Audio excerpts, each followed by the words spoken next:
The mutilated body of a young beauty was found beneath the windows of a high-rise building. Who is responsible for the girl's death? Don't miss out. The psychics will uncover a chilling family secret. You are watching Psychic Investigations, a project of exclusively true and astonishing stories. People who call themselves clairvoyants investigate mysterious psychic anomalies and high-profile criminal cases.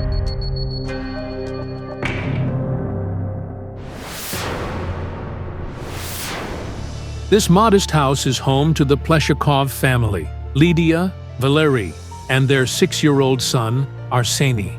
The couple is expecting another child in 3 months, but the joy of pregnancy was overshadowed by an awful tragedy: the sudden and mysterious death of their elder daughter. I miss her so much that even the baby I'm carrying doesn't bring me joy.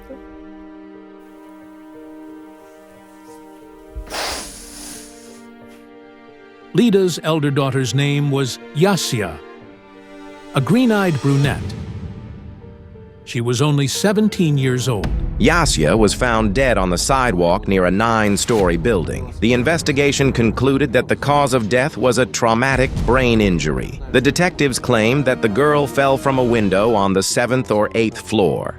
Yasia was quite independent. She studied at a vocational school and worked as a waitress in a cafe. Several months before her death, she started renting an apartment in the city center. Her badly injured body was found near the building where the apartment was. The fact that I don't know anything is simply killing me. Several versions of the crime are currently being checked: suicide, driving to suicide, and intentional murder. Yasia's family does not believe she could commit suicide, especially given that, after her death, strange messages appeared on her social media pages. A status update. Don't blame anyone. I made my choice. And this terrible song. The song has the chorus, "Jump off, don't be afraid, do it now." Yasia's official time of death was 5:30 a.m., but the status on her social media page updated at 7:33 a.m. when she was already dead. Yasia's friends and family are convinced that she was brutally beaten and then thrown out of the building's window to simulate suicide. There was a dent above her left eyebrow which looked like it was left by a shoe heel, a corner, or a hammer, and a bruise under her eye. Yasia's mobile phone was on the sidewalk next to her body. It didn't crash, or at least crack. Even the battery didn't fall out of it. Despairing of the police, Lida and her mother turned to the psychics. They are our only hope for help. The case is taken up by Ukrainian psychic Olena Kurilova and British medium Anna Galliers. We should be going to the city. Driver, why are we at a cemetery? I don't know. Pull over.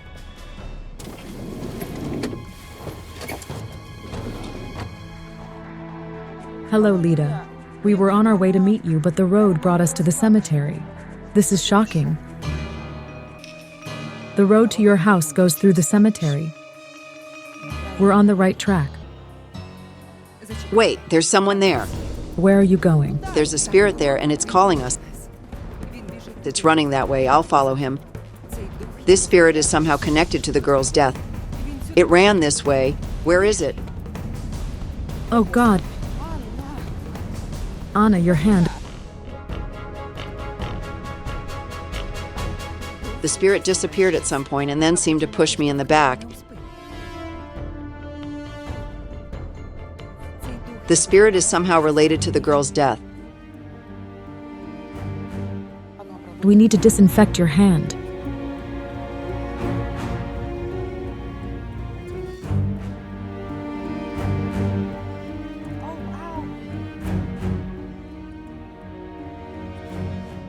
Come on, Lida's waiting for us. Hello, Hello. I am Lyudmila.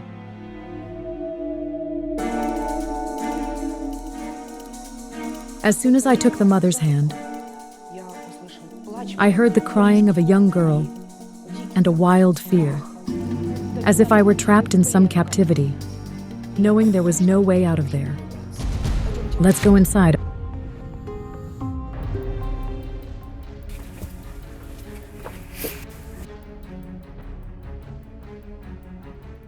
This is her room.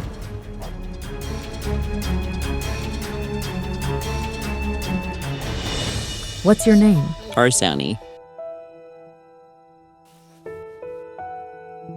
Arseni is Yasia's younger brother. He is currently 6 years old. How old was Yasia? Why do I hear her say, my son? Isn't he her brother? She practically raised him. Yasia's father left the family when she was little. Lida married again later. When Arseni was born, Yasia was 12, and she was overjoyed to have a younger brother. She changed his diapers, took him for walks, and helped bathe him. Yasia was like a second mother to him. I couldn't afford to take maternity leave. I had to work.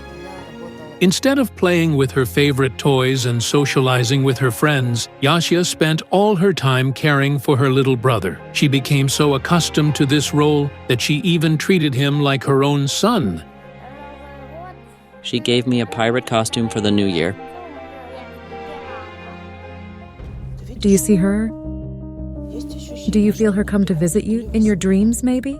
Yes, I see her in my dreams. She says, I love you. She's asking, how's my son doing without me? Oh, give me a minute to pull myself together. Yasia's spirit is restless, like she's stuck between the worlds. Her soul can't find peace. This happens in 3 cases. First, in case she was murdered and her killer is unpunished. Second, if she has a mission unaccomplished. That is, if her fate had more in store for her. And third, if she's a suicide. Have a seat. I'm fine.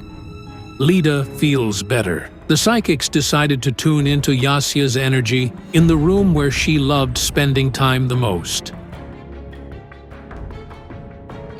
I sense that your daughter was terrified of a man. She's still scared of him. He used to live in your house. And he's related to the boy. His biological father. He was highly aggressive, mainly towards Yasia. And he would fight. Yes, there was a time he beat me badly, and he could even attack Yasia too. It feels like the man's consciousness was constantly clouded. He was an addict. I didn't know he took drugs. I only found it out after Arseni was born. He started disappearing at night. I can't find words to explain how hard it was. The woman suffered from her husband's aggression day after day. First, she hoped it would pass, but eventually, the man started beating his adopted daughter too. Her arms were bruised badly. Her daughter's humiliation was the last straw for Lida. I literally kicked him out. Nothing kept me from doing it, and I wasn't afraid to stay alone with 2 children. He died. He's gone now. Indeed, the man died from tuberculosis. His grave is not far away from here. Is it at the cemetery near your home? It is. Yas is buried on the plain, and he is on the hill. Look, I saw a man's spirit and felt that he was somehow connected to your daughter. But he ran away, so I chased after him, and he pushed me. Your husband's spirit appeared to us for a reason. He seems to be hiding something related to your daughter's death. Yasia is telling me now. It's all my stepfather's fault. But how could that be? After all, the man passed away 3 years before the tragedy. We need to see the scene of Yasia's death.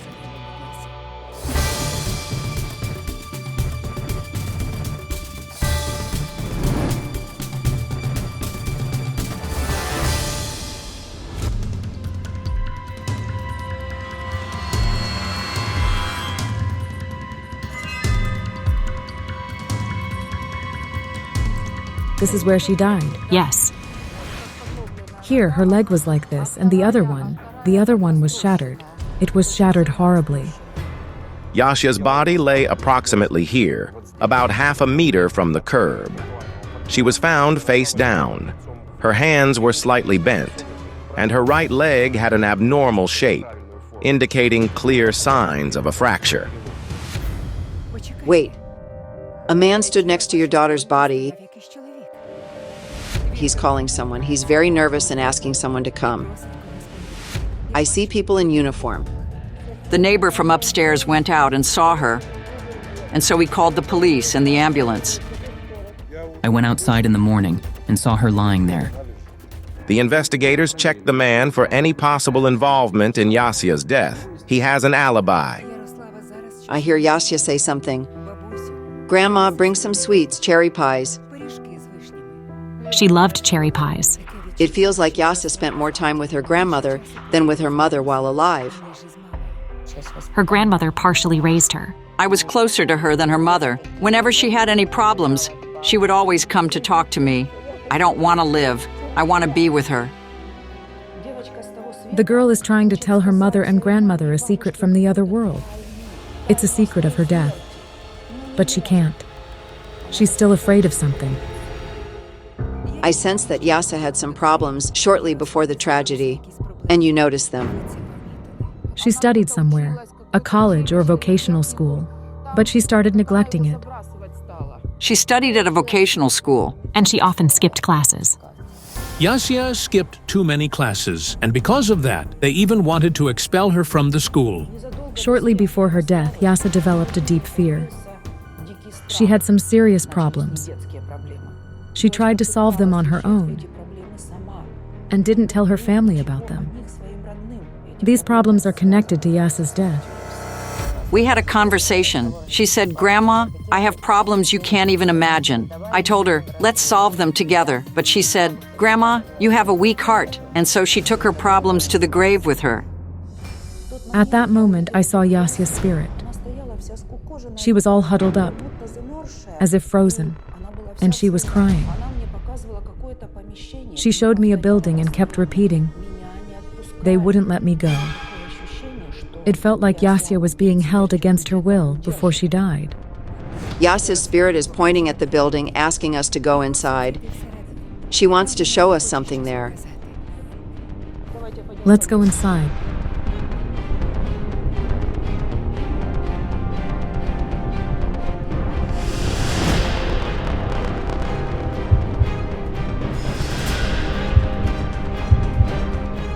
Did she live here? Yes. My heart starts pounding, racing here. Can I ring the bell? It feels empty. Indeed, after Yasia's death, the apartment's owner hasn't rented it out to anyone else. Olena, I feel her tears. In that very apartment that we approached, she was held captive. Anna, there are 2 other girls in here. 1, 2, and ours. They were all there that night. But why did only 1 die? Where were the others? One of them is red-headed. And the other one is fair-haired. Her hair is long and bright blonde. Lita, did your daughter live in this apartment alone, don't you know? The mother and grandmother are at a loss. I barely know anything about her life over the last 6 months. As it turned out, Yasia had been telling her family very little about her life lately. We spoke with Yasia's friends and acquaintances. It turned out that she didn't live alone in the rented apartment. She lived with 2 other girls whom she didn't introduce to anyone. Could her friends who lived with her be involved in Yasia's death? The police checked Yasia's roommates for any possible involvement in her death, but the theory that her friends killed her didn't hold up. We spoke to the girls, but they refused to speak on camera. According to them, on the night of the tragedy, Yasia left the apartment alone, and they don't know where she went or why. I sense that Yasia had made a lot of money recently. She could afford a lot of things. Ever since she started living on her own, she never came home empty-handed. She always brought me or Arseni something. Literally, a few days after she moved into an apartment, she started having money. According to Yasia's friends, she could spend 1,000 or even 2,000 hryvnias in a day, while her salary as a waitress in the cafe was between 500 and 1,000 hryvnias per month. I would ask her, "Yasia, did you spend your entire salary?" And she'd say, "Mom, don't worry, I have money."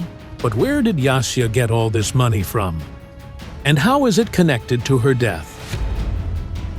I had the feeling that at some point Yasia lost everything. I mean, she simply ran out of money.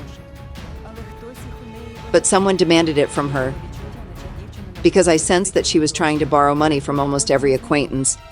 She phoned me and told me chaotically about some problems. She said she didn't have enough money and no one would lend her any. At that moment, a chill ran down my spine. I turned around and saw that the spirit of the stepfather was standing behind us. He seemed to be mocking, but not us, but Yasia. It amused him that her spirit couldn't tell us the truth. Hold up. Yasia's spirit is trying to say something. She's whispering, "My stepfather harassed me." Neither the mother nor the grandmother seem to understand what it could possibly mean. Could this be true? We spoke to Yasia's friends again. It turned out that her stepfather really harassed her. At the time, she was 13 years old. It's sick. He'd sniff her underwear and harass her. He'd hold her or hug her inappropriately. She tried to talk to her mom, hinting at it, but no one understood her. Creepy, sticky perversion, you know? That's what it was. My God, this is terrible. This is what the man's spirit was trying to hide. Let me lean against it for a moment. From what Lita heard, she can barely keep herself standing. It's hard to imagine what she's feeling right now. What Yasia's stepfather did to her day after day influenced her fate and her death. I see your daughter sitting in front of a computer monitor. She's met someone online, and then the man comes to her apartment. I'm even afraid to say aloud what I saw at that moment. Men, one after another, came to Yasia's apartment. I don't think it's worth mentioning what they did there. It's quite obvious. And it's terrible. Your daughter was lured into the sex trade by deception. At first, she even accepted it. But then she realized everything. I didn't know it for sure, but I felt it. Because, for example, she'd say she worked but wouldn't say what kind of work it was. And she never asked for money from us to pay for the apartment. The psychics are right. Indeed, 6 months before her death, Yasia turned to prostitution. Her friends confirmed this information to us. The girls in this trade look for clients on dating websites. They invite them to their apartments and provide intimate services for money. One day I called Yasia on Skype to ask her how she was doing, and I saw a man giving her money. And she told me, "Don't tell anyone. We have guys coming over, and we accept money from them for it. We have a madame above us." She was crying, saying, "I won't do this." But they told her, "Oh, really? We've invested in you, so pay us back." And they named her the sum. The voice saying it is female. And then I realized what kind of captivity Yasia was in before her death. She got involved in the sex trade, and it's like being in prison. It wasn't easy to get out of it, though she really wanted to. They threatened her, saying she had to pay money to be released. And they took everything from her. Everything she had. It's really not easy to get out of this so-called business. Very often, girls have their papers taken away, and due to corruption in the police, prostitutes become slaves. They took away her papers. Did she say she'd lost her passport? She only had a photocopy of it, with a correction that she was a year older. Then how old was she? 17? She was 17, yes.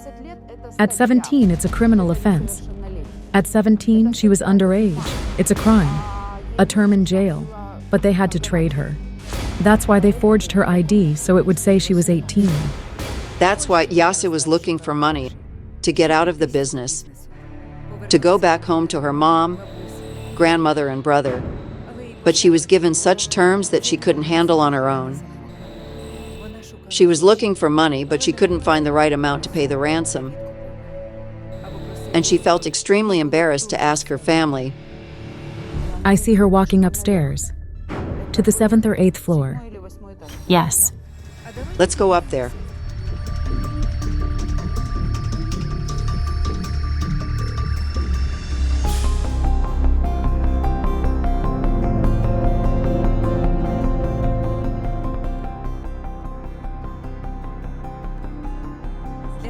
For her, this situation was hopeless and she couldn't find any solution.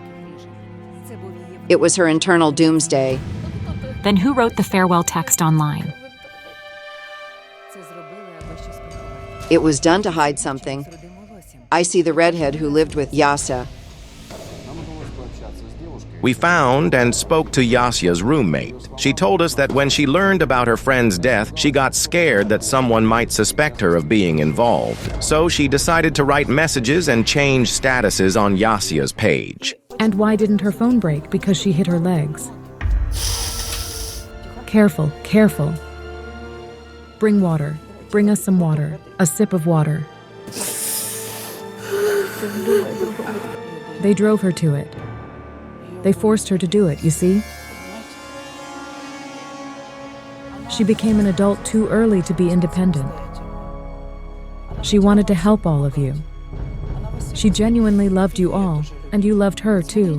View it as a correction of mistakes. You need to become a real mother, in the full sense of the word. A horrifying murder of a family that will make your blood run cold.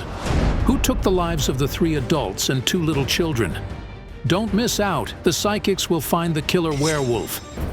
In this episode, medium Anna Galliers heads for a tiny village in western Ukraine where a terrible murder happened. The bodies of the 5 members of the Novak family were found in one of the local houses. All of them were brutally stabbed. Nobody could even think this could ever happen. Such things have never happened in our village. The victims are 32-year-old Roman Novak, the father of the family, his 28-year-old wife Tetiana, and their 2 children, 4-year-old Vera and 10-month-old Nazar. The man's 52-year-old mother, Anna Novak, who lived with her son's family, was also found dead. All of them had stab wounds on their bodies and slash cuts on their throats. According to the forensic examination, all the family members died from excessive bleeding. No valuables were stolen from the house. The family had no debts or conflicts with anybody. A criminal case was started over a brutal murder. This is little Vera playing with her brother Nazar. The boy took his first steps only a few weeks ago. The video was shot a month before the awful tragedy that took the lives of these little angels and their parents and grandmother. It was very hard for all of us. The Novaks were an ordinary country family. Roman drilled wells, while Tetiana was a seamstress and had spent the recent year on maternal leave. Roman's mother, Anna, was a saleswoman at the local grocery. The children were so nice. The girl had curly hair and was very pretty.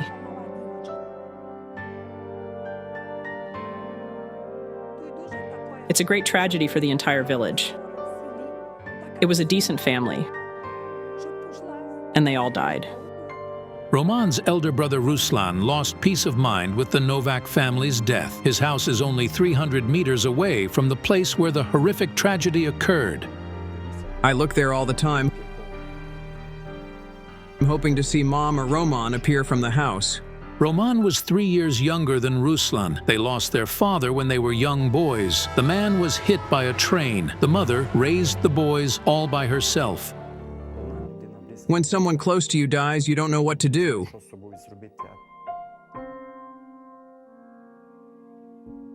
But when the whole family of your dearest people is gone,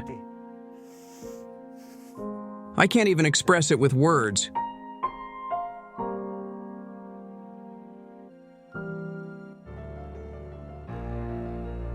The man's only support now is his family, his wife, Mariana, and 12-year-old son, Alexander. The boy can't even speak of the tragedy, as he lost his 2 cousins, who were as close as siblings to him. I'm now trying to avoid the house because the place terrifies me a lot. We're in terror because we don't know who did it. We contacted the psychics, Anna Galliers to be more precise. I really hope she can help. I have a vision. A street. It's dark and I see almost nothing. A huge hound of unbelievable size emerges in front of me. Its eyes are bloodshot, and it's growling like a werewolf. But the dog seems to be ignoring me.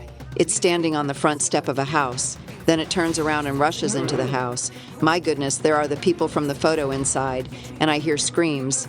It's tearing those people apart. This is horrific.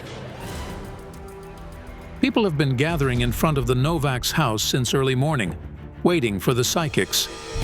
This man, Vasil, who is Tetiana's brother, is waiting nervously. He has cerebral palsy, but he's trying to live like everyone else. He always helped his sister and was little Vera's godfather. I spent a lot of time with her. I could take her to a football game or here or to the rides.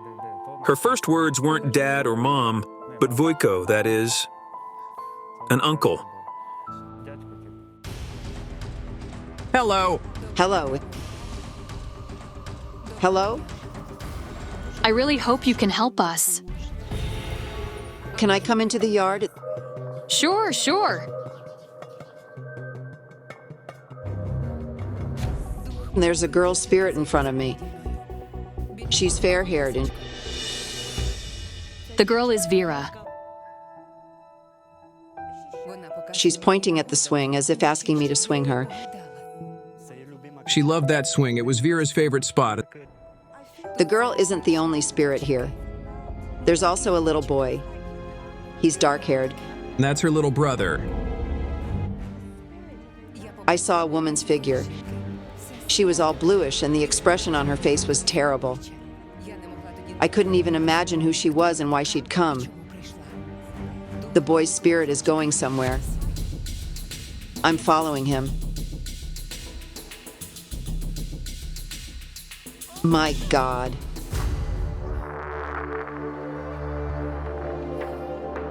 There's a woman's body here. It feels like she was struggling before she died. She's holding a baby in her arms. It's a murdered boy. It's like she was trying to defend him from the beast that was murdering them. Yes, Tetiana was found here with Nazar, her little son, who was less than a year old. He was supposed to have his first birthday in 3 days. There are other dead people in the house.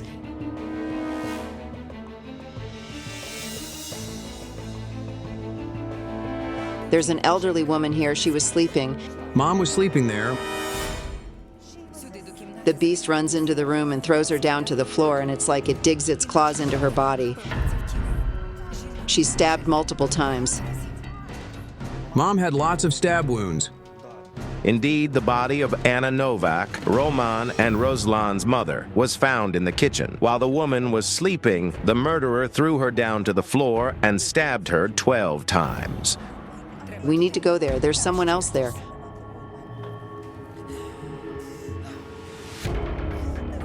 Oh my God, there's a man's body here. He's all bloodied. His throat is slashed. It was my brother. According to the local police, Roman Novak's body was found on the floor of the living room. The man was lying face up. And the girl whose spirit I saw in the yard. She was lying here, dead but not on the floor. Was there something here? The couch. The child's throat was cut without any mercy. Oh my goodness, I can't. It's a nightmare. The murderer had no mercy, even on the children. He cut them.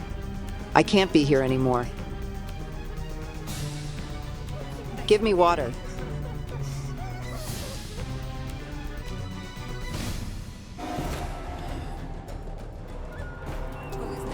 When the family was found, the door wasn't locked. It wasn't locked. It was closed but not locked.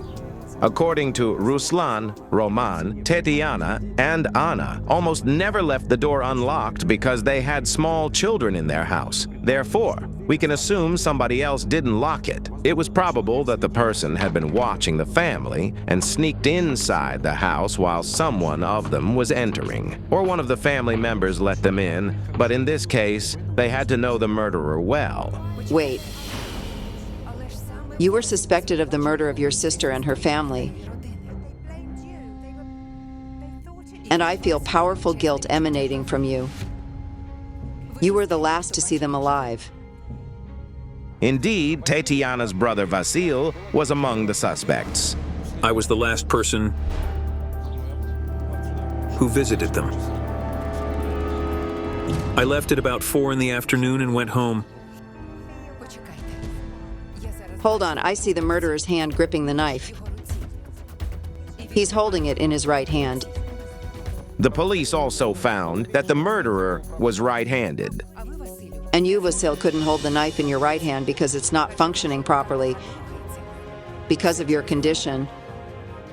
It's true that Vasil is left-handed. His right hand is partially paralyzed. He can move it a little, but it's too hard for him to take or carry things in it.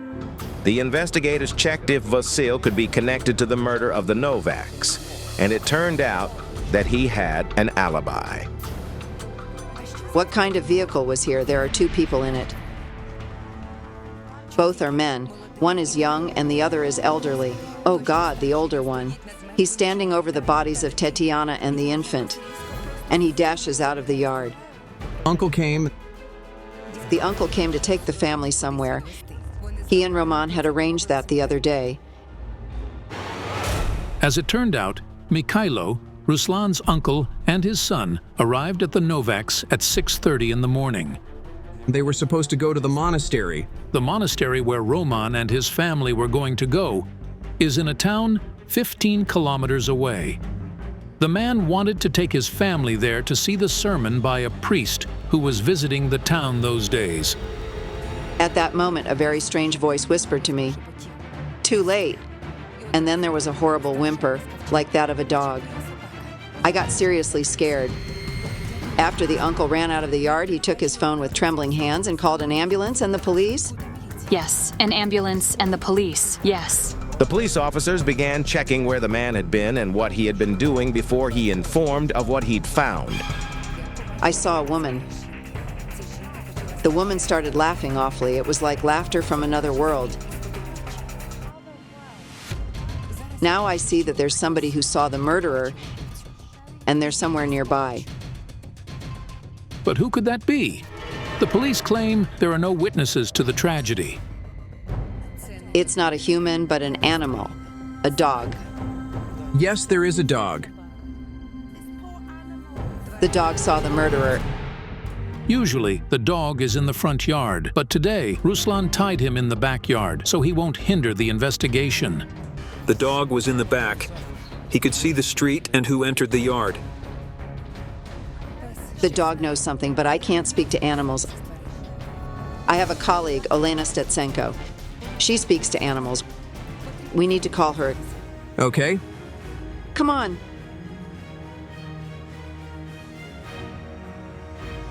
The hereditary Mulfer Olena Stetsenko, luckily, happened to be nearby, so she immediately joined the investigation. Olena, these are the victim's relatives. I'm so sorry. It's a great loss. Olena, let's go see the dog. He's our only witness.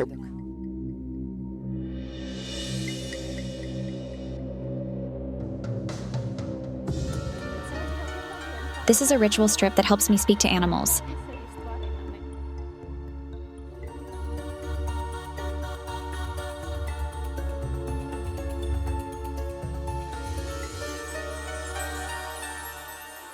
Don't be afraid, show me the truth. Show me who you saw. My God, this is so awful.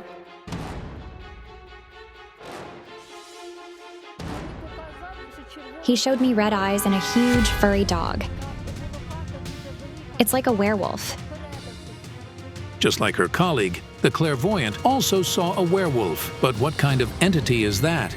The werewolf. It had been walking in this yard for a long, long time.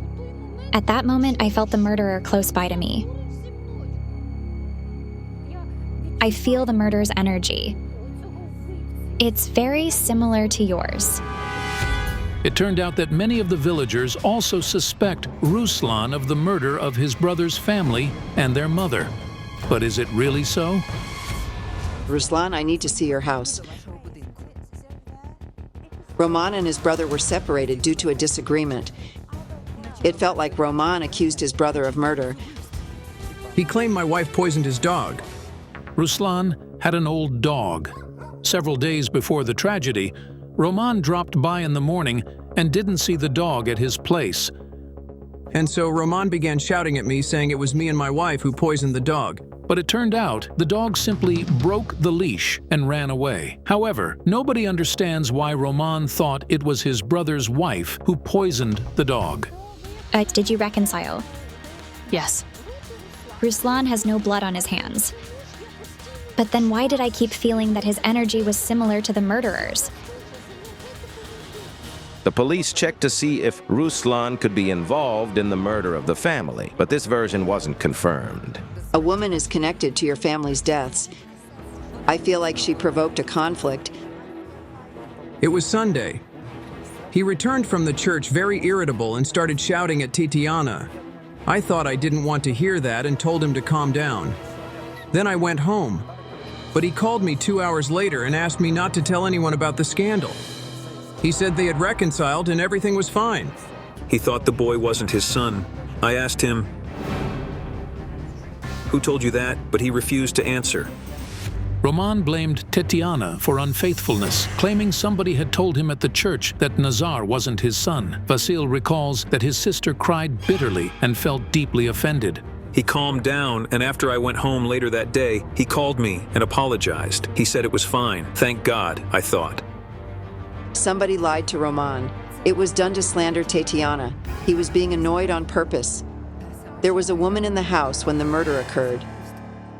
Roman began communicating with the woman in the morgue not long before his family was murdered. Did Roman tell you? Did he tell you he was seeing a woman? Mom told me after he took away Aunt. As it turned out, almost 2 weeks before the tragedy, the brother's aunt died from a stroke. Roman went to the morgue to take his aunt's body. Right? And then, after that, he saw the woman and felt a dead body's scent. He said she was haunting him. Mom said he couldn't sleep at night. He called and asked to take him to the monastery, and so they arranged to go there on Monday. So, Roman wanted to go to the monastery himself to speak to the priest because he felt very bad. And when his uncle arrived to pick him up, he saw this nightmare. The woman. She's next to me. She's running over there to the house.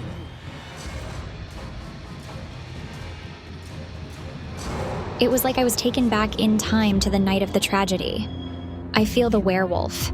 I feel it in the house. It's playing with Roman. It possesses his mind. It's in. It ran in this room. The woman and the infant are sleeping. The woman jumps up, she grabs the baby, she runs, but the devil is chasing her. He's tearing her apart. She falls on the threshold, and the devil turns around and enters here. There's a woman in here. She's elderly. He attacks this elderly woman. He stabs. The woman falls, but he keeps stabbing and stabbing. The blade breaks, but he finds another one. It's true that there was a knife with a broken blade found in the kitchen next to the murdered woman's body. He's running again, a little girl.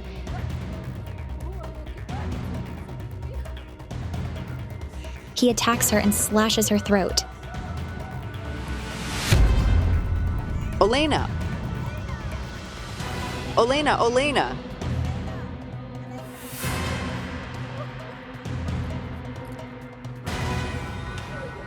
Olena, have some water. She needs outside.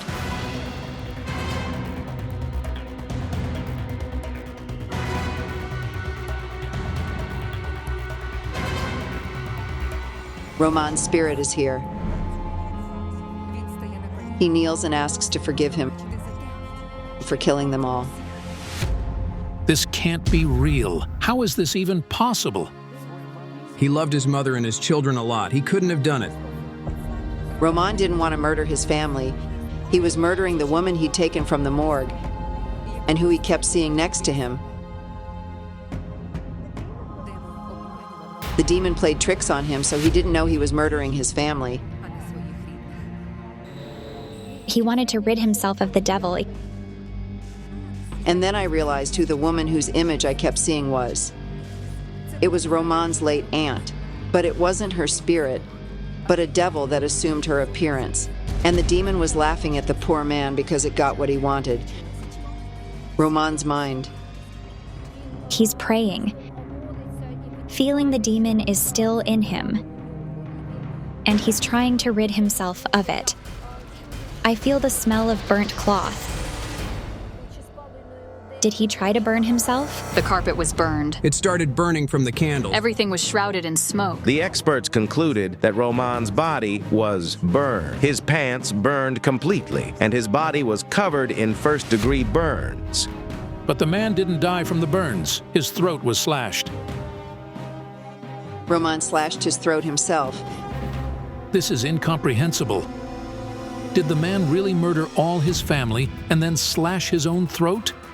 But how did he do it? Roman was an ex-serviceman and used to serve in special military forces. He knew how to administer the right wounds so that a person wouldn't survive. The knife that was used as the weapon didn't disappear. It was in the house. But what matters most is that there were 2 knives. 2 murder weapons, 2 knives, were found on site. One of them was broken and was lying next to Roman's mother, and the other one was found in the room next to his hand. The murderer took the knives in the house. The werewolf was Roman. The demon took possession of him occasionally. But above all, he inherited the demon from his father, whom it had destroyed as well. He was schizophrenic, and he jumped under the train himself. When a spirit or a demon takes possession of somebody, it simply squeezes out the person's consciousness, and they become weird. What we think of as insanity can, in reality, be obsession.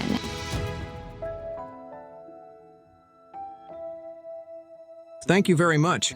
The truth is a hard pill to swallow, but we needed to hear it. The family's friends and relatives are struck dumb.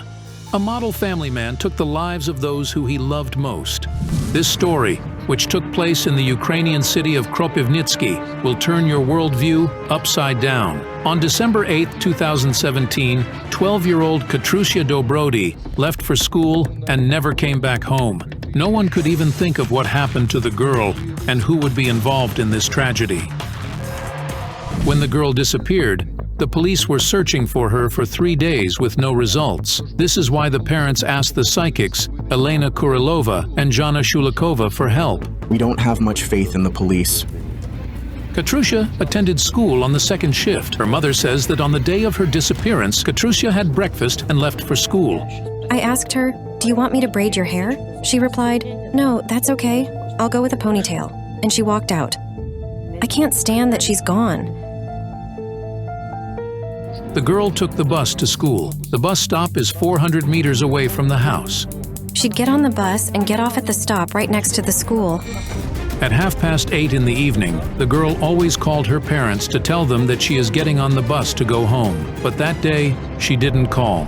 I call our daughter and she doesn't pick up. I was surprised. And her phone went off. We got worried. Aliona says, "I'll go to pick her up." When the girl didn't come either with the last bus, her mother was somewhat at a loss. She contacted Katrusia's English teacher, who informed her that Katrusia hadn't come to class. I was unable to think clearly at that moment. We started to panic. We started to check all her classmates, all acquaintances, from gymnastics, volleyball, from English, and those who lived in our neighborhood. We drove around by car.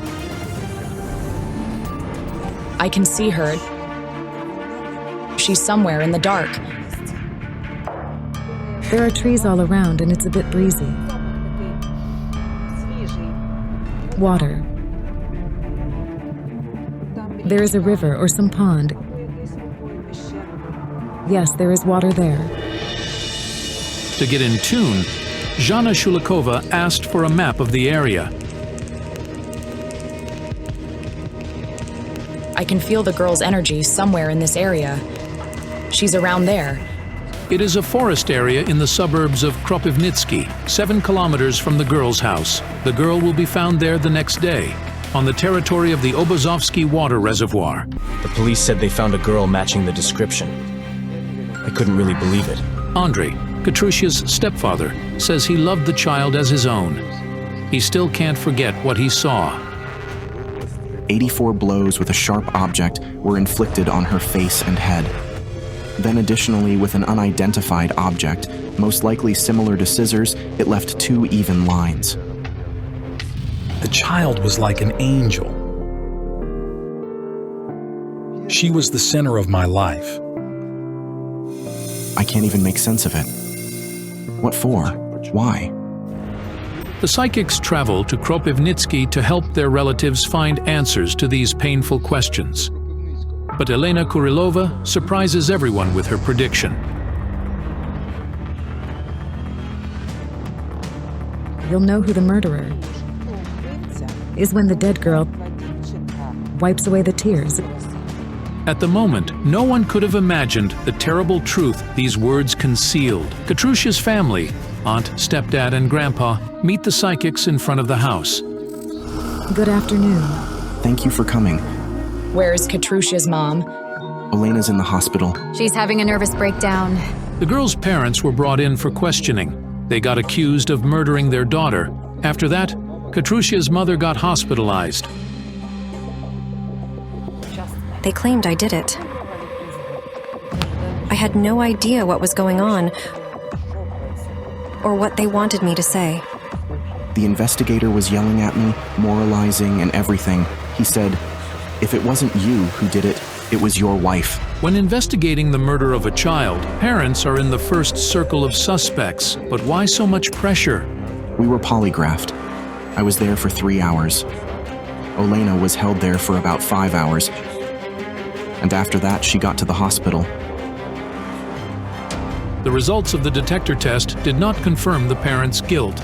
We were so looking forward to you coming and helping us deal with this grief. I can't live like this. I can't sleep at night.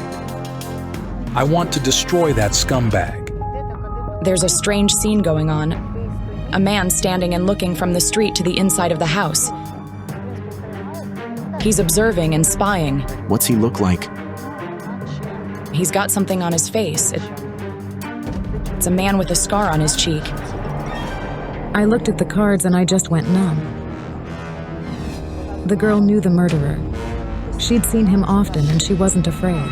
We don't know anyone like that. Never seen any man with a scar. I suddenly saw an image. Katrusha in the car along with her murderer. She would never get into a stranger's car. Can you please show us where the body was found? We'll have to drive out of the town. Let's go.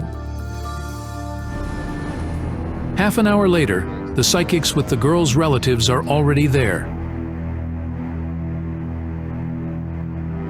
I don't get it. She's calling me. Jana, who are you talking about? Katrusha's here. I can see her.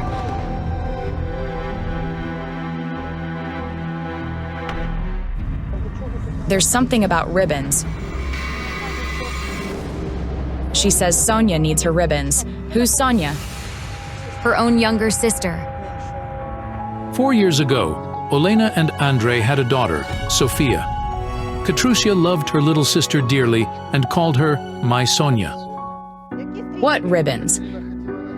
Katrusha took gymnastics classes and she had these ribbons with sticks attached. Sonia plays with her ribbons.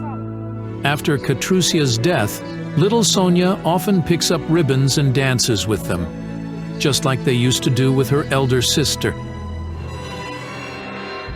Give them to her. She wants it to belong to her sister. What else does Katrusha say? I can't hear her. She's gone. Why is she? The girl looked at me quietly and vanished into thin air. But why is she hiding? Why won't she tell us everything?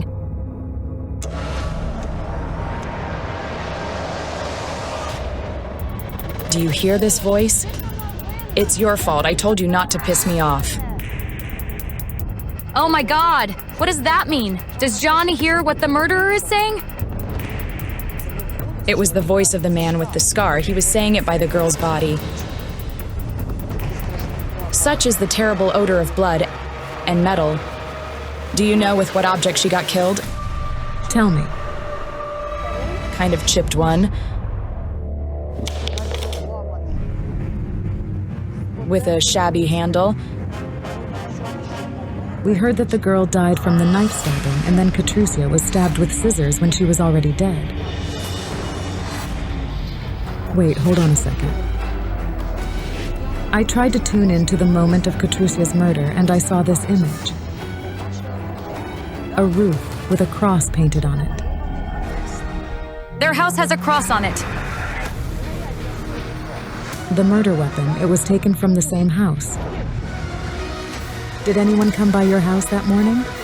Well, I don't know. That day, the girl's mother drove her youngest daughter to kindergarten and her husband to his job at the hospital, where she herself worked as an anesthesiologist. After that, she drove back home to get Katrusia ready for school. Perhaps someone had visited them that morning, and the family did not know about it. We need to inspect the house right away, right now.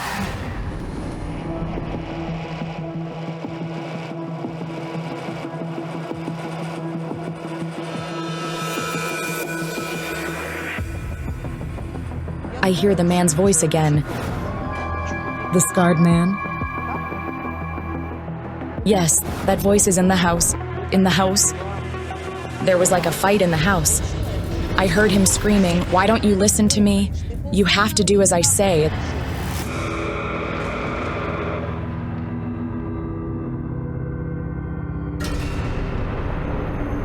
Jana, what's wrong? There's no air to breathe in here. Can you smell it? The smell of blood? The smell of blood. I could feel the blood. It was all over, on the floor, on the walls. This isn't a house, it's a hellhole. A hell where the child died. I see the murderer's hand. One hit and then another one. Here it all happened, right here. On this very spot. Someone thoroughly cleaned up after the murder. There's blood. There's blood. There's blood, there are bloodstains all around. There's this man with the scar standing right here. He's standing there and there's a knife on the floor next to him. He's yelling, "You trying to get rid of me? Not gonna happen. You understand me?" Jana, he's yelling that to the girl, right? The girl's already dead. And who is he saying this to? He's yelling at the girl's mom. The mom was here. She saw the child getting killed. The mother was here. What a horror.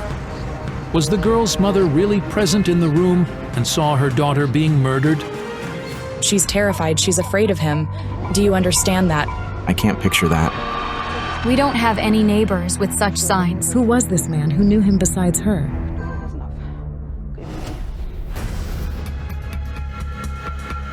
There was a rape. What do you mean? It was the person who committed the rape. Whom?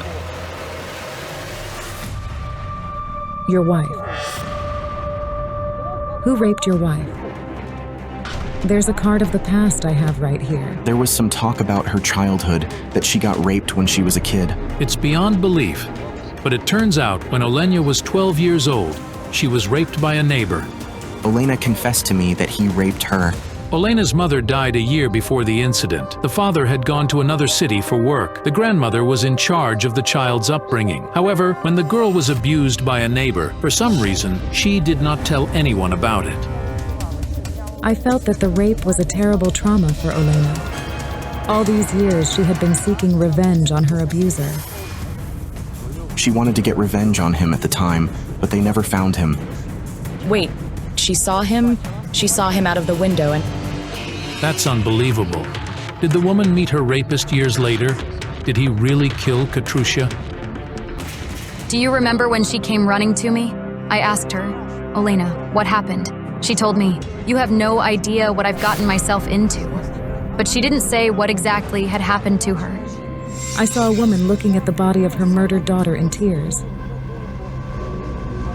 And Jana heard the man's voice. He was ordering Olena to go outside and get to the car.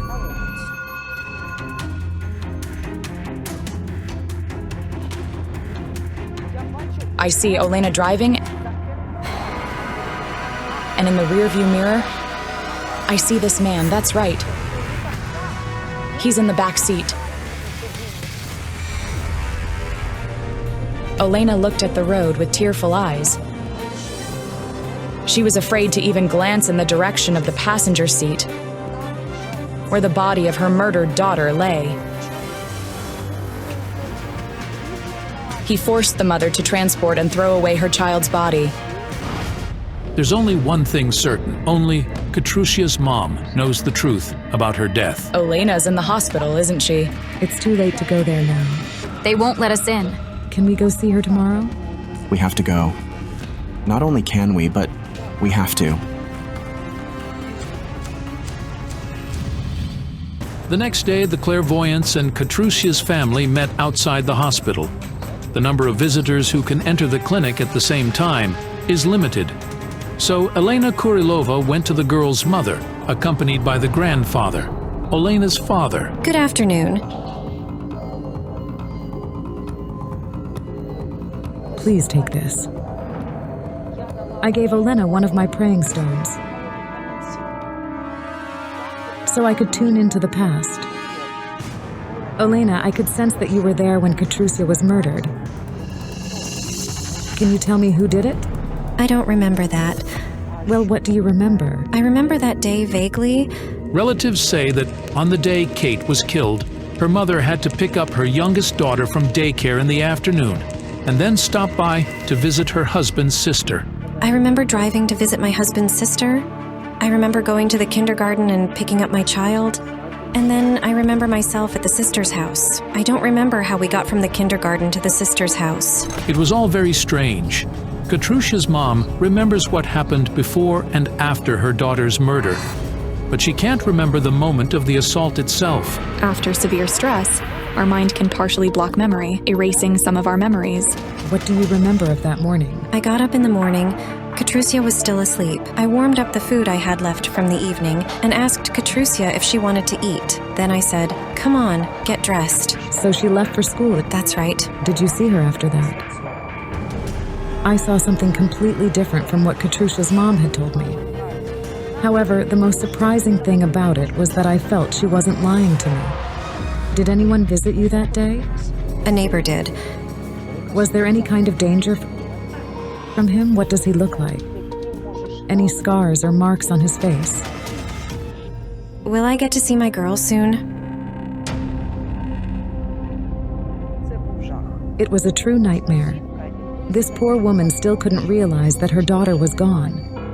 But I felt that Katrusia was coming to her mother in her dreams, hugging her, wiping her tears. She will come to you in your dreams. I remember a dream. The three of us were walking in the park. Myself, Sophia, and Katrusia. She says to me, "Don't cry. I'm feeling fine."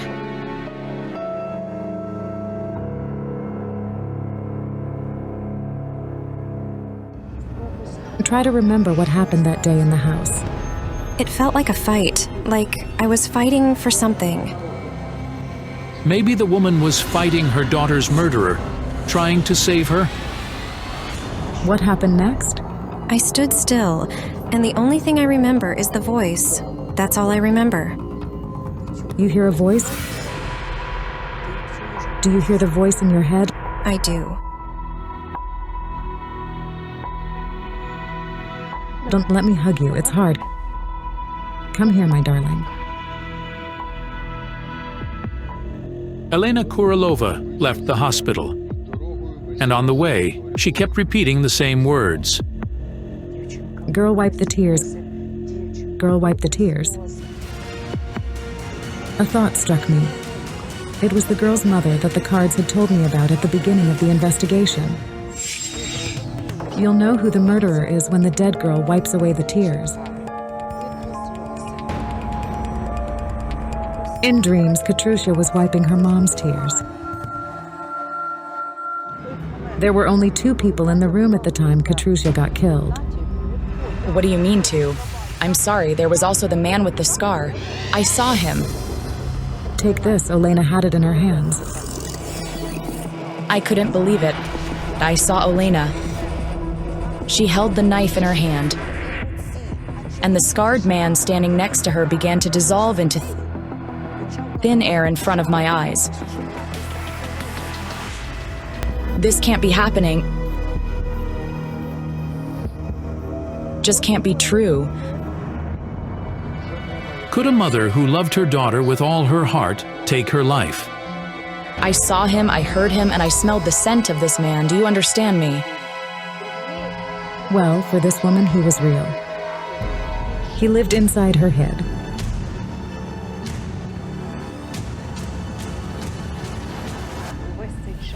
All this time, Olena held a terrible sorrow and resentment towards her rapist and did not tell anyone about it. She wanted revenge. She thought about him constantly. And soon his voice started to echo in her head. In moments like this poor woman finds herself in a different reality and remembers nothing afterward. It just doesn't make sense. After the investigation, the woman was sent for an examination to Odessa. To examine her mental health, they found mental disorders. The voice of her head began to rule her life. Olena started not only hearing the voice, but also seeing the phantom of her rapist constantly stalking her. She's hitting not Katrusia. She's hitting her abuser, the man she sees. Psychotic disorders such as hallucinations are also possible. Patients may mistake a loved one for a stranger, and may also mistake a stranger for a loved one. The way I see it, the reason for Katrusia's gruesome murder is the psychological trauma of her mom, who was a rape survivor as a child. I'm having a hard time just hearing it. It seems we didn't follow up on it somewhere, we missed something, and we missed some important points. After investigating the psychics, police found a video from the cameras of one of the gas stations in Kropivnitsky. The footage shows Olena's car driving towards the forest area where her daughter's body was later found. According to the results of the expertise, by that time, the girl was already dead.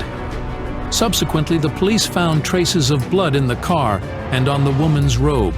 A search of the house with an infrared lamp revealed a huge amount of washed-up bloody marks on the walls, furniture, and floor. Currently, Olena has been recognized as mentally incapable, and now she is undergoing compulsory treatment in a psychiatric hospital. We'll never give up on her. Thank you so much.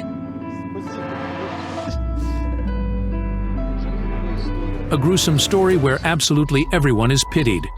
The child brutally killed by her mother, and the poor mother who still does not understand what happened. And relatives who did not notice the changes in the behavior of the woman that led to such a tragedy. They will have to live with it from now on. A young man has been accused of murdering his elderly grandfather. Who is truly responsible for the horrifying act? Don't miss out. The psychics will reveal the awful truth.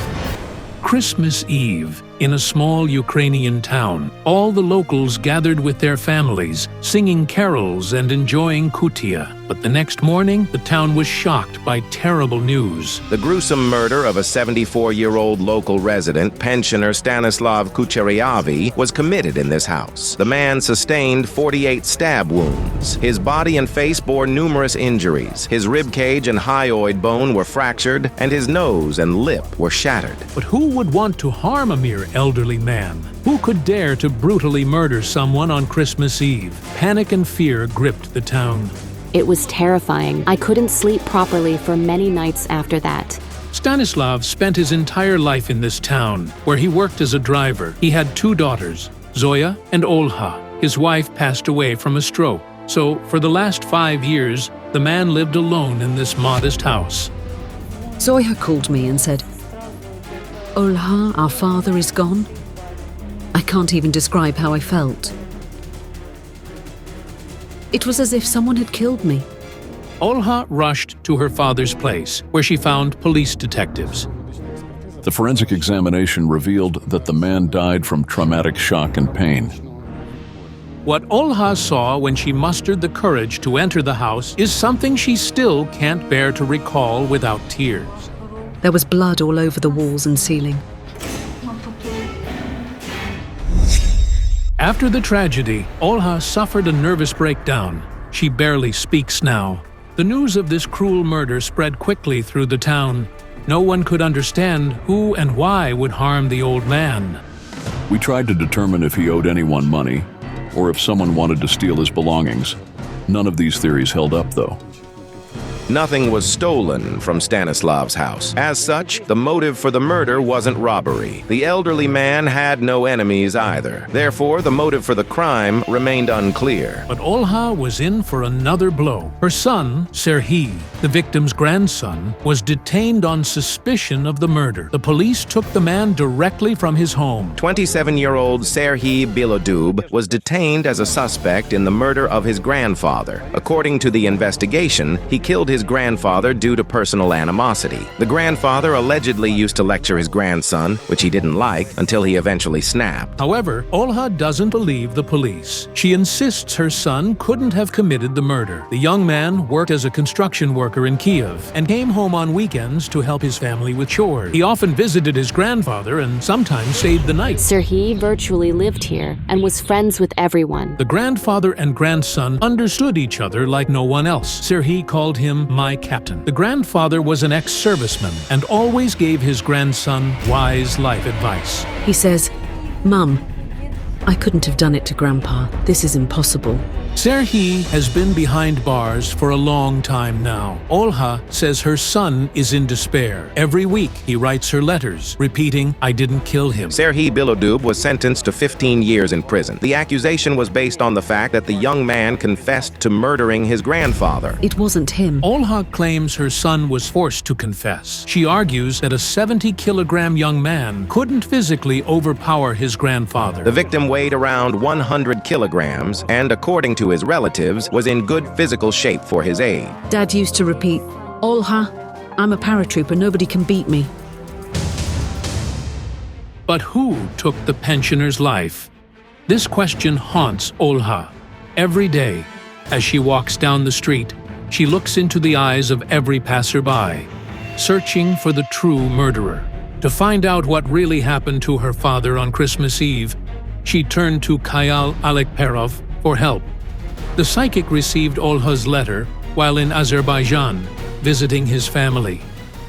Unfortunately, I have urgent matters to attend to at home and must be with my family.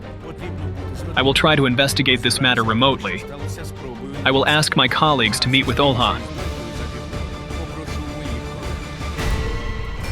Psychics Jana Shulakova and Larisa Mohila, accompanied by her female tarantula, 13, will take on the investigation to help Kayal. When I tune into the photo, I see a knife swing and an endless number of strikes. There's a mark, a seal on the murderer. It's either a letter or a symbol. Could it be the murderer's name? For some reason, I see a woman. She stands silently, with her hands covered in blood. And before her lies the body of a dead man. I don't understand the meaning of this vision. Who is the woman? Could she be the one who killed the old man?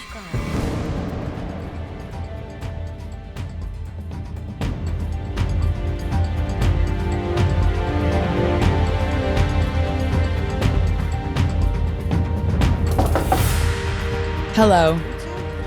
Please come in.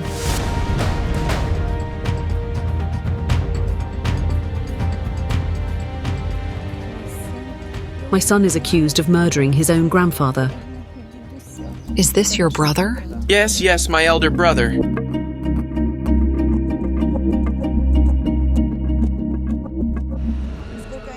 No matter how hard I try to tune in to the murderer's energy, I feel like I'm stepping into a world of illusions. I see distorted mirrors changing the images. It's strange. Like some force is distorting my visions, mixing them up, trying to prevent us from tracking down the killers. Something's interfering. When I try to tune into the killer, some spirit blocks my way. I keep seeing an aggressive man coming towards me, as if he's trying to stop me from seeing clearly.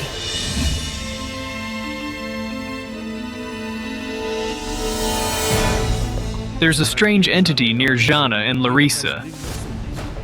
It's like a knight in iron armor.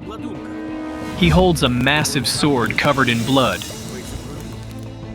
He's here to kill. Oh God, he might harm my colleagues.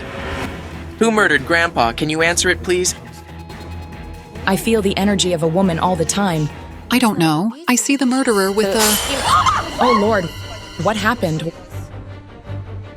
Jana, over here. What? The vase, it was here, right on this spot. And my photo was here. This is something mystical. There wasn't anybody in the kitchen, but it looks like someone smashed the vase. The vase with Olha's photo specifically broke. This knight in armor is trying to break into the real world. I will now say a prayer so that this knight cannot break into our world. Who is this knight? And how is he connected to the murder of Olha's father? The entity bore male energy. I realized that when it noticed I could see it, it got mad. A man, but I see a woman. A woman is definitely involved in the murder. I'm ready to bet it's a man. I see a male spirit. To figure out what really happened, the psychics decide to visit the crime scene. The house where Olha's father lived is now empty.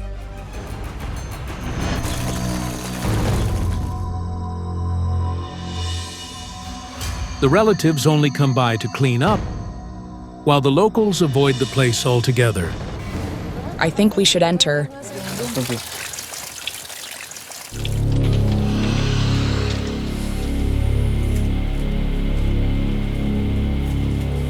The house looks eerie from the inside. It's hard to imagine what kind of things happened here. I can't see anything even here. I just have a red haze before my eye.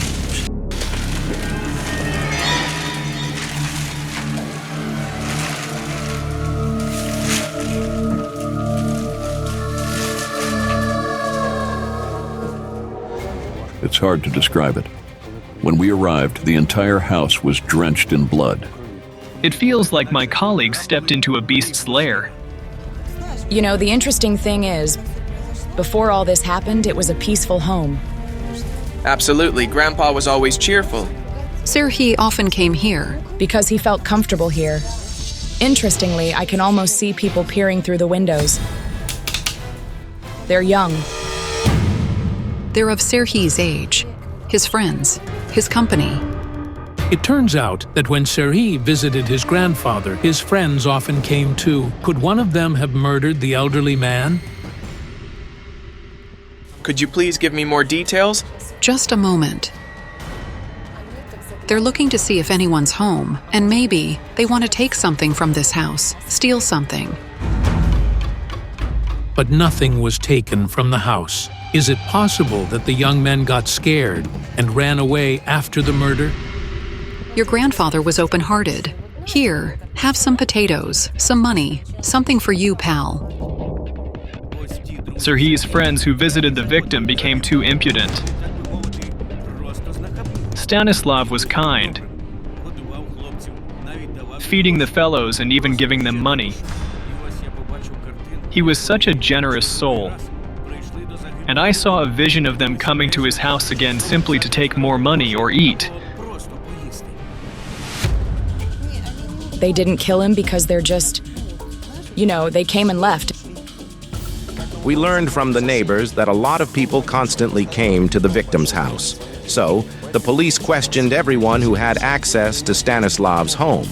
None of them were in the house or nearby that night. It's strange, I don't sense a murder at all. I can't make out the murderer's image. I still sense a male phantom.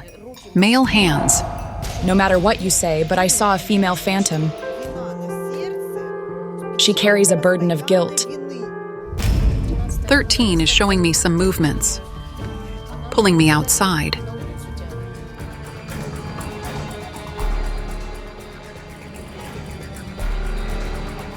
As soon as we were about to go outside, it was like someone slammed the door shut in front of us.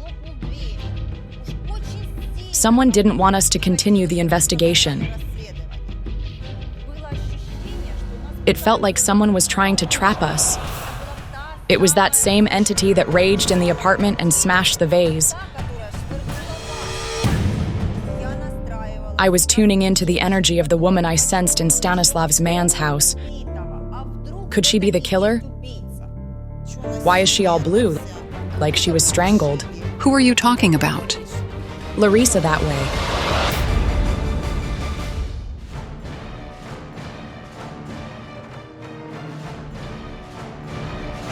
There she is, look. She's sitting under the willow, crying. She's holding her neck, trying to say something but can't. Whose yard is it? A young woman was killed here. She was strangled. Her name was Yasia.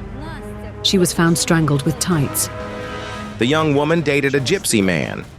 He killed her out of jealousy. He strangled his fiancée with tights. Why is she crying?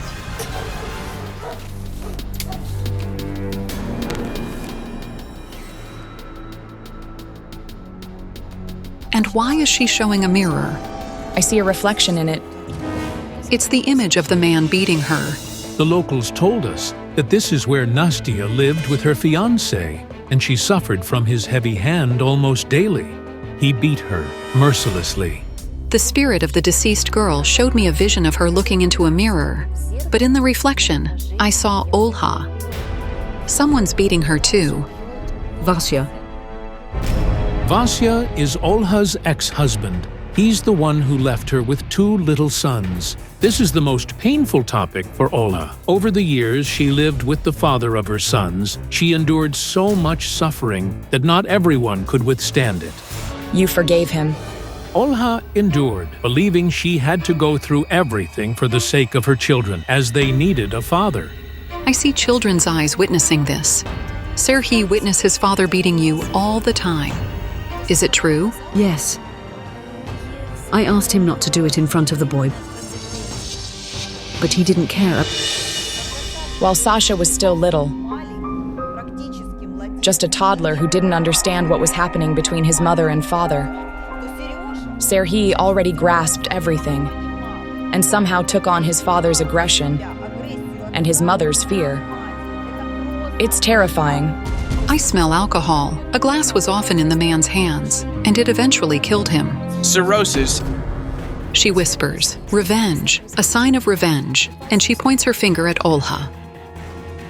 This is incredible, but it seems Olha doesn't understand why the suspicions always fall on her. I think we should check the cemetery.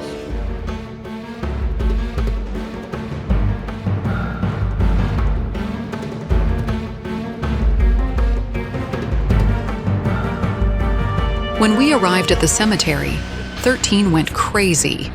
She jumped off my hand and refused to come back. If only I had understood then what she meant and what she felt, I would have never gone there.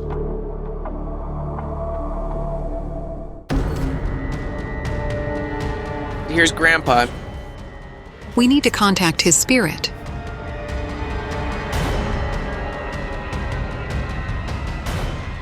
His spirit is not at peace. This only happens in a few cases. Either the murderer is not found, or the spirit has an unfinished mission in this world. But what does all this mean? Is the man's murderer still walking the streets of the town? And is Serhi, this woman's son, serving an unjust sentence? But who is the beast who ruined 2 lives at once?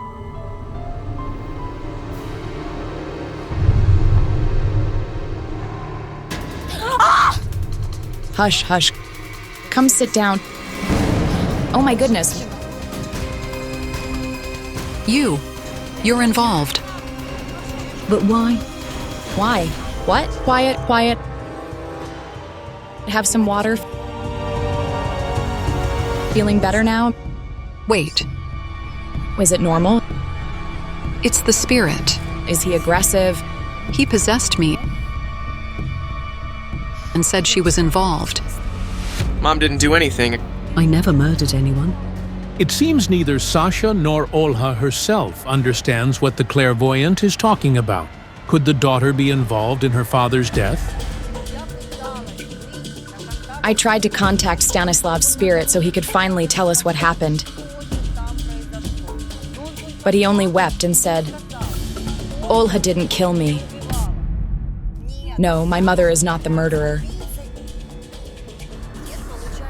It seems Grandpa is angry and accusing her of something else, but not the murder. The entity that tried to chase us out of the apartment when the vase broke, the one that possessed me, appeared as a man. And I realized it was Olha's deceased husband, and for some reason, he was in a knight's armor, with a bloody sword in his hand. He's showing me visions of someone doing something and not being properly punished for it. And you seem to approve of it. He's showing me some grass, a bunch of it in his hand, and says you knew about it. You knew, but did nothing. Could that grass be hemp? The grandfather's spirit came to me. He wants to talk, and he says that Serhi used some kind of drug, and his mind was often clouded. But what's most terrifying, Olha did nothing to stop her son from using it. You did nothing to stop him from smoking. This is horrible. The boy got into trouble because of his stupidity, and his grandpa had an argument.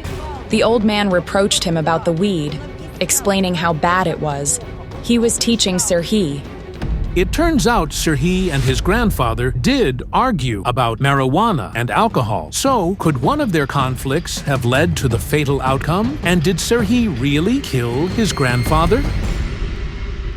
If they had kept an eye on him in time, there would have been no weed or arguments with the grandfather. I see another argument. A celebration, a drinking party, Christmas. The grandfather went to bed, and the grandson walked around until morning. Then the grandpa woke up, saw the state his grandson was in, and started shouting. Serhi promised his grandfather he wouldn't drink or smoke weed. But on that Christmas Eve, he came to visit his grandfather and broke that promise. Of course, the grandfather got angry, and then something terrible started happening, something I'm afraid to even mention. The grandfather's spirit says that Serhi became the knight in armor who tried to break into our world today. The knight was his father, a cruel man who abused Olha. After his death, his spirit didn't calm down and tried to harm his wife again. And he succeeded. On that Christmas Eve, when Serhi was no longer controlling his mind, the knight with the sword possessed him. It's as clear as noonday that Serhi is guilty. You see how much filth he witnessed in his life? Let's start from his childhood. The beating by the father. Yes. The man beat you, right? Right. He saw it and it influenced his psyche. Then came the company, the weed. Yes. Alcohol, quarrels, fights. I always told them to go away. Always. I saw a vision. It was the murderer's hand with some kind of mark. A letter C. It was the hand of Serhi, Olha's son. He had a similar tattoo. Sergei tattooed the first letter of his grandfather's nickname, Captain. But his passion for drugs and alcohol led him to kill the man he loved so much. I am to blame here. Be strong. Thank you. It's a horrifying example of what alcohol and drug abuse can lead to.